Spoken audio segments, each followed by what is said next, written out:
நாம் தராவியுடைய தொழுகையை ஜமாஅத்தோடு பள்ளிக்கு சென்று தொழ முடியாமல் போனால் நாம் தனியாகவும் தொழுது கொள்ளலாம், வீட்டிலும் நாம் தராவியுடைய தொழுகையை தொழுது கொள்ளலாம். நபி ஸல்லல்லாஹு அலைஹி வஸல்லம் அவர்கள் கூறினார்கள், மன் காம ரமதான ஈமானன் வ இஹ்திசாபன், யார் ரமதானுடைய மாதத்தில் அல்லாஹ்வை நம்பிக்கை கொண்டு அல்லாஹ்விடம் நன்மையை எதிர்பார்த்தவராக ஒருவர் நின்று வணங்குகிறாரோ, குஃபிர லஹு மா தகத்தம மின் தம்பி, அவர் இதுவரைக்கும் செய்த அனைத்து பாவத்தையும் அல்லாஹ் மன்னித்து விடுகிறான். அல்லாஹு அக்பர். ஆனால் தனியாக தொழுவதை விட ஜமாஅத்தோடு தொழுவதுதான் சிறந்தது.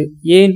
மன் காம மஅல் இமாமி, யார் இரவு தொழுகையை இமாமோடு ஒருவர் நின்று தொழுகிறாரோ, ஹத்தா யன்ஸரிஃப, அந்த தொழுகையை இமாம் முடிக்கும் வரை அந்த தொழுகையில் அவர் நிலைத்திருந்தால், குதிப லஹு கியாமு லைலா, அந்த இரவு முழுக்க நின்று வணங்கிய கூலியை அல்லாஹ் அவருக்கு கொடுக்கிறான். அல்லாஹு அக்பர். இந்த ரமதானில் சோர்வில்லாமல் சடைவடையாமல் ஆர்வத்தோடு இபாதத் செய்வதற்கு அல்லாஹ் நமக்கு உதவி செய்வானாக.